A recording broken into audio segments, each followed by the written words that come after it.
36,000 billion francs, CFA. For a country at war with the parts of its territory contested, this number is not inspiring comfort. It creates discomfort. It forces a question that cannot be avoided. Who is paying? Who is deciding? And what kind of state is being rebuilt behind this plan? Burkina Faso has just approved its National Development Plan for the years 2026 to 2030, officially named Relance. On paper, it is a 5-year economic and social roadmap. In reality, it is something heavier. It is a political bet made under pressure, during conflict, and under growing separation from traditional Western partners. Look at Burkina Faso on the map of the Sahel. It is landlocked, surrounded by fragile neighbors, exposed to armed groups, and dependent for decades on external aid and security arrangements. Development here has never failed because of a lack of plans. It failed because the state slowly lost its grip over territory, taxation, and trust. When the state retreats, schools close, roads decay, investors disappear, and aid becomes a substitute for sovereignty. This is the environment in which Relance was born, not in comfort, but in urgency. The plan promises financial sovereignty, national mobilization, and a deep reconstruction of the state. Nearly 2/3 of its funding is expected to come from domestic resources. That single choice already explains why this plan matters far beyond economics. It openly challenges a development model based on dependence and conditions imposed from abroad. This video does not aim to praise or attack the authorities in Ouagadougou. It aims to understand the logic behind the decision. Relance is not just about growth rates, electricity capacity, or poverty statistics. It is about power. Who controls money? Who controls security? Who controls the future narrative of the country?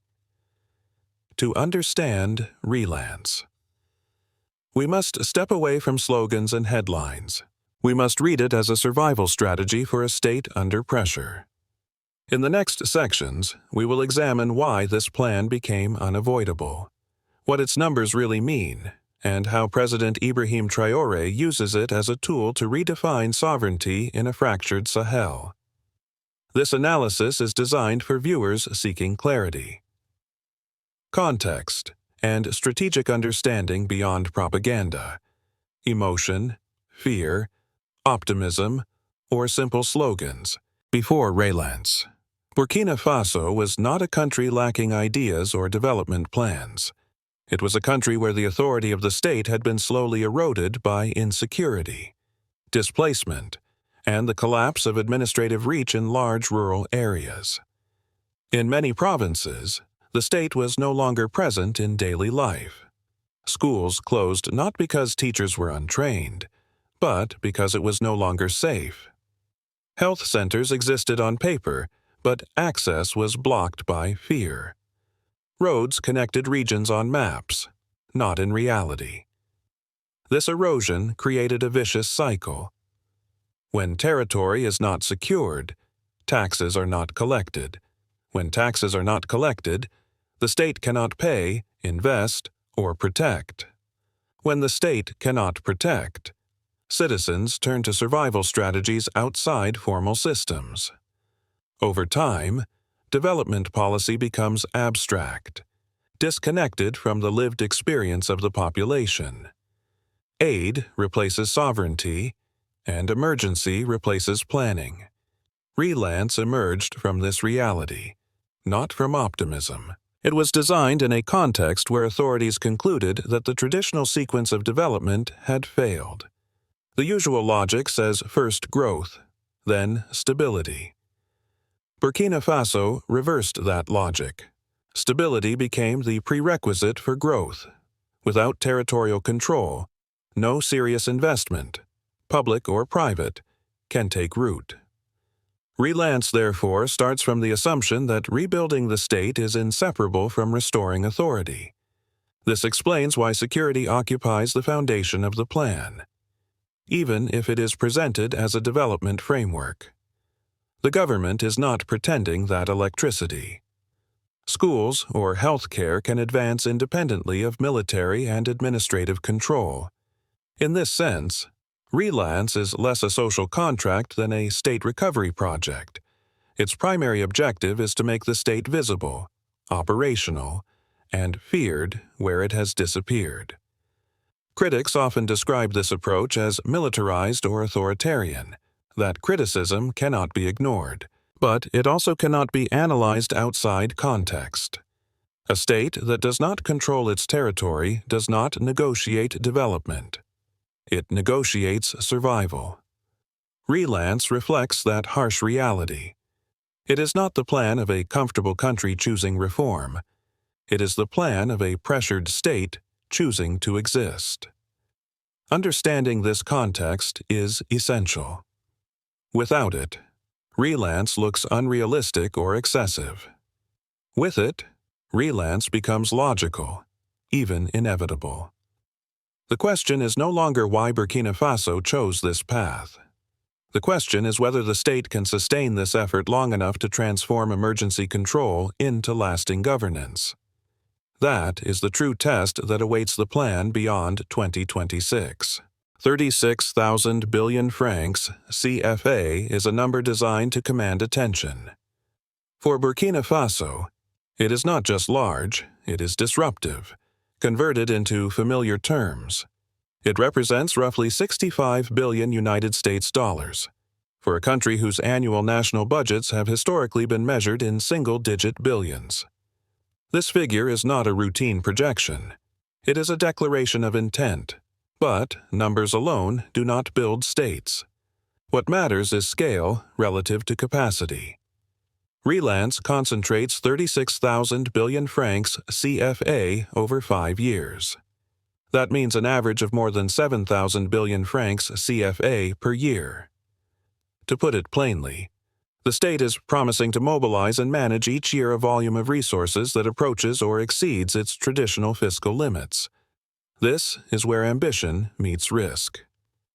The political meaning of the number is therefore more important than the arithmetic. By announcing such a figure, the authorities signal that incremental reform is no longer acceptable. They are communicating urgency, rupture, and resolve.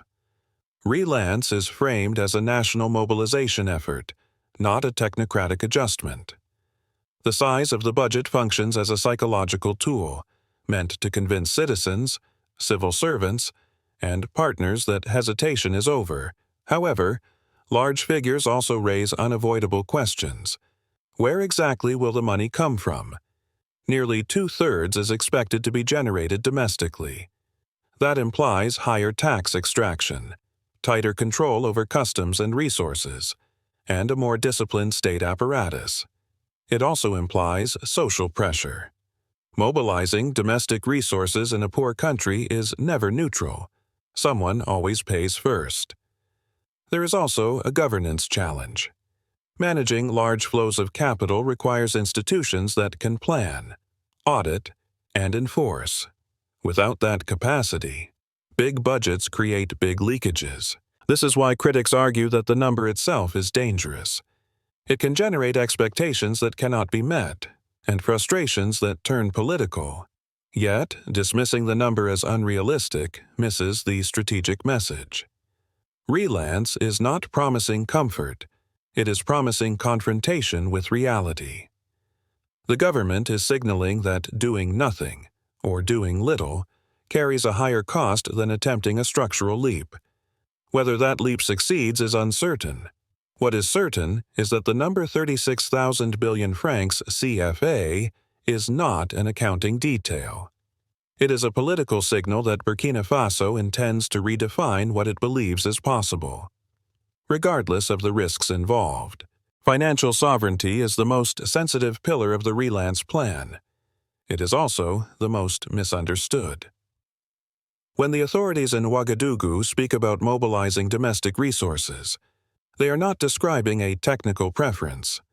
They are making a political choice with consequences that reach directly into society. In practical terms, Financial sovereignty means that nearly two-thirds of the 36,000 billion francs CFA budget must come from within the country. This includes taxes, customs revenues, state-owned enterprises, and above all, natural resources. Gold plays a central role. Burkina Faso is one of Africa's major gold producers. Yet, for years, much of that value escaped national control through exports, exemptions, and weak regulation. Relance assumes that this leakage can be reduced. The logic is straightforward. If the state can better control what it already has, it can reduce dependence on donors who attach conditions to their support. In theory, this gives political space. Decisions can be made based on national priorities rather than external expectations, for a leadership that frames itself around sovereignty. This logic is compelling, but this strategy is also painful. Increasing domestic revenue almost always means higher pressure on citizens and businesses. Customs controls tighten. Informal activity is pushed toward formal taxation. Subsidies are reviewed. In a country where many people already live close to subsistence, this creates tension. Financial sovereignty is not free. It is paid for by discipline and sacrifice. There is also the inflation risk, when states mobilize resources aggressively while facing insecurity. Prices can rise. Transport costs increase. Food supply chains suffer. If not carefully managed, the very population asked to support national mobilization may feel punished by it. This is where legitimacy becomes critical. Supporters of Relance argue that the alternative is worse. Aid dependence, they say, creates a permanent cycle of fragility. Funds arrive late, priorities are negotiated abroad, and long-term planning becomes impossible. From this perspective, short-term pain is the cost of long-term control. Critics respond that financial sovereignty without strong institutions is a gamble. If revenue increases without transparency, corruption expands. If resources are centralized without accountability, trust erodes. History across the continent offers many warnings. Relance, therefore, places the Burkinabe state at a crossroads. Financial sovereignty can become a foundation for genuine independence, or a burden that deepens inequality and frustration. The strategy itself is neither good nor bad.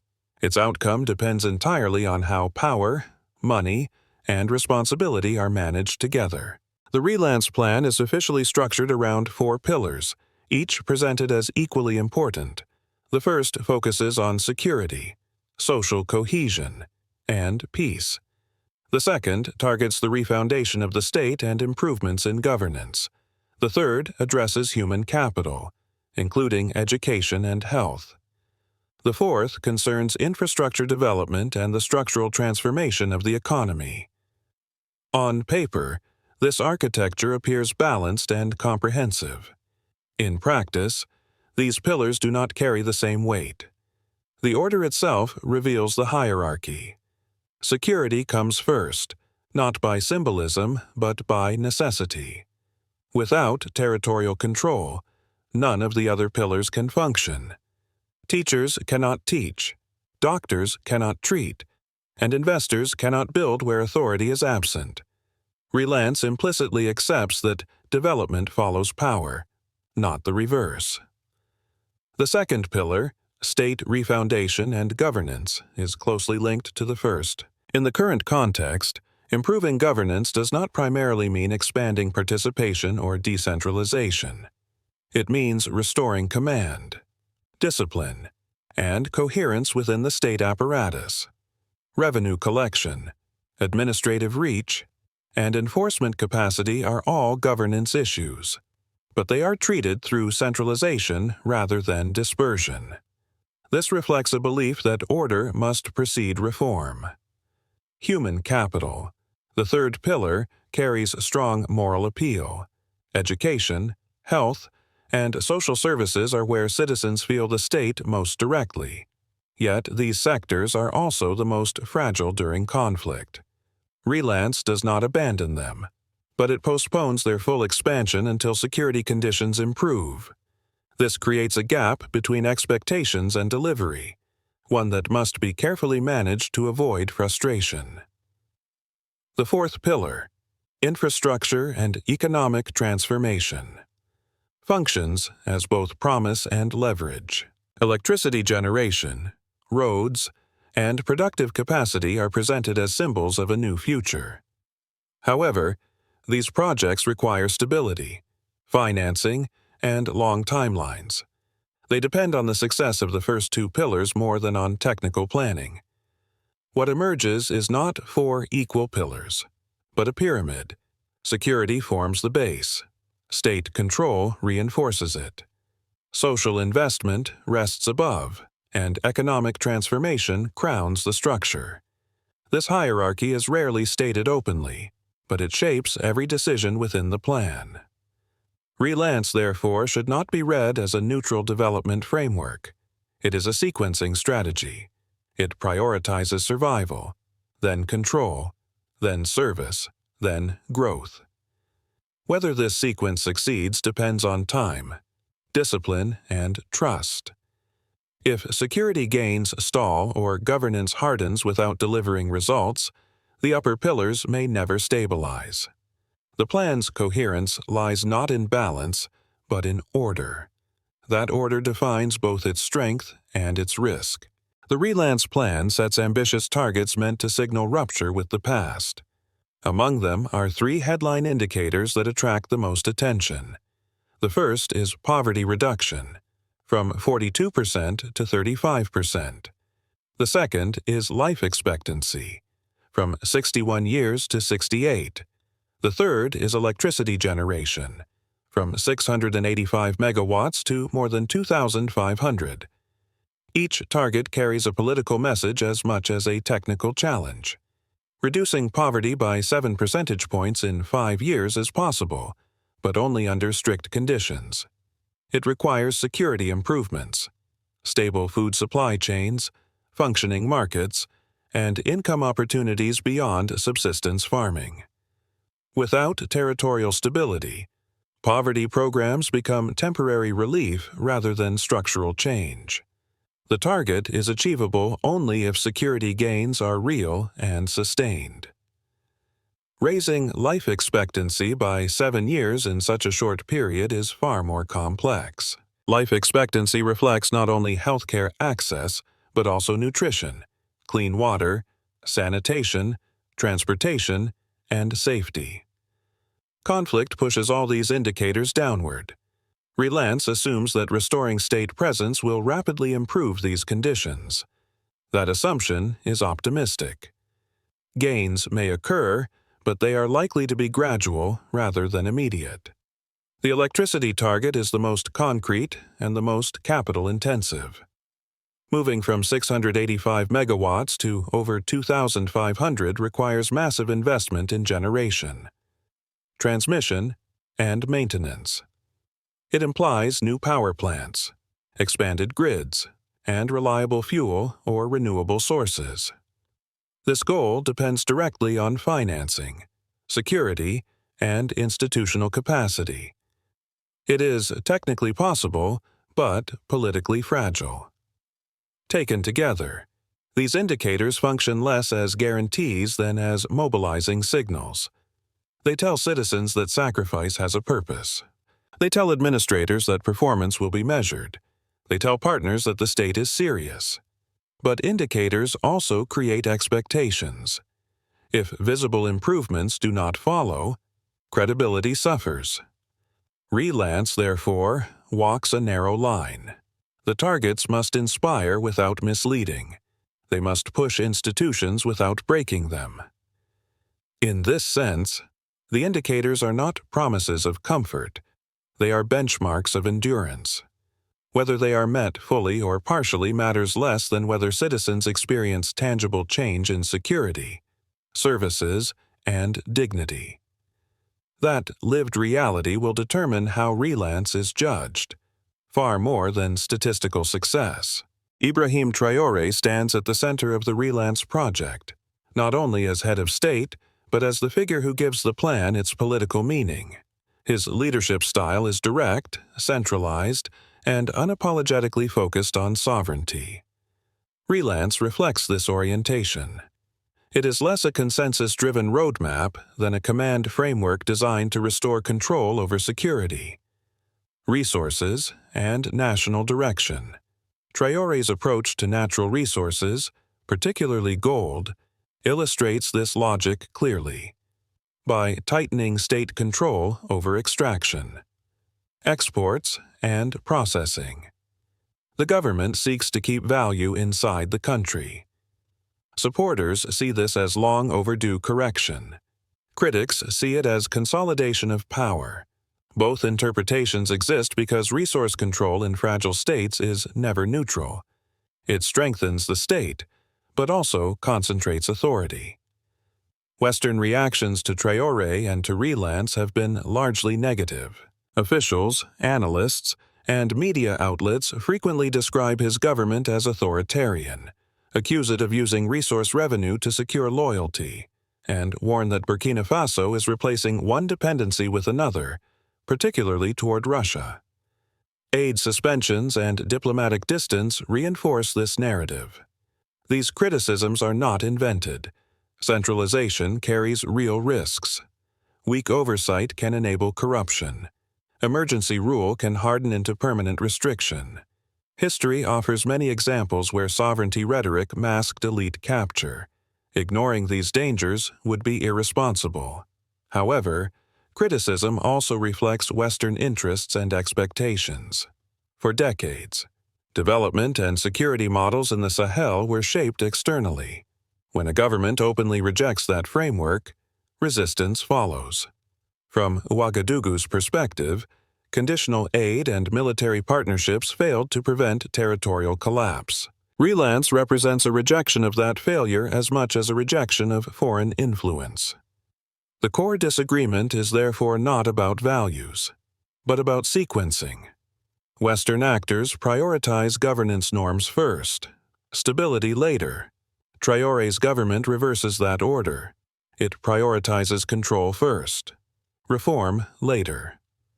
Whether this choice succeeds is uncertain, but dismissing it as irrational ignores the conditions under which it emerged.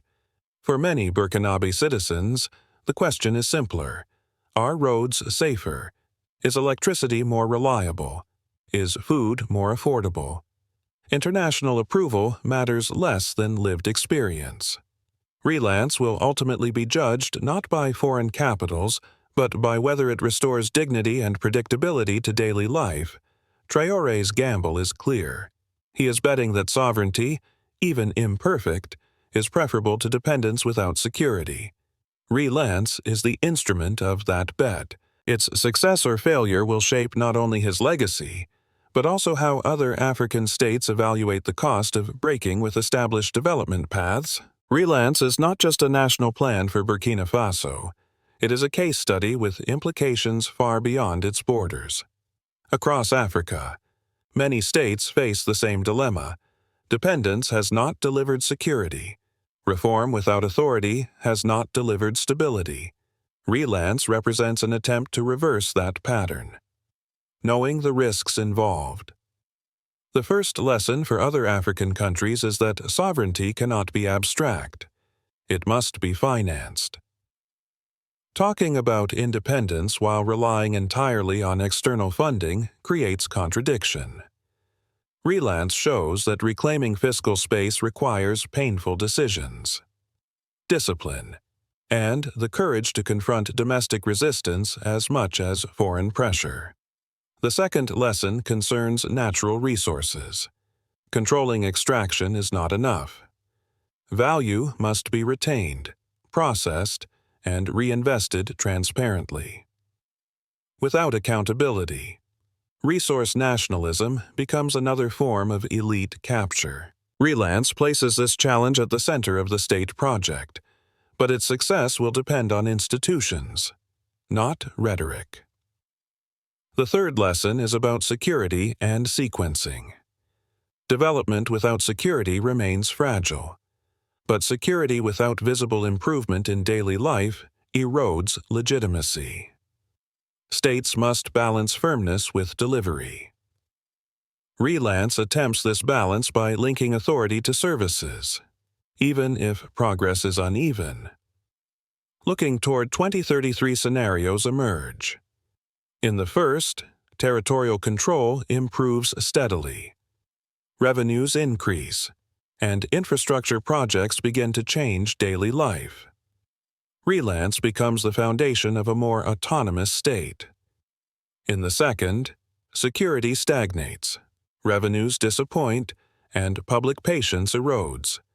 The plan survives on paper but loses credibility.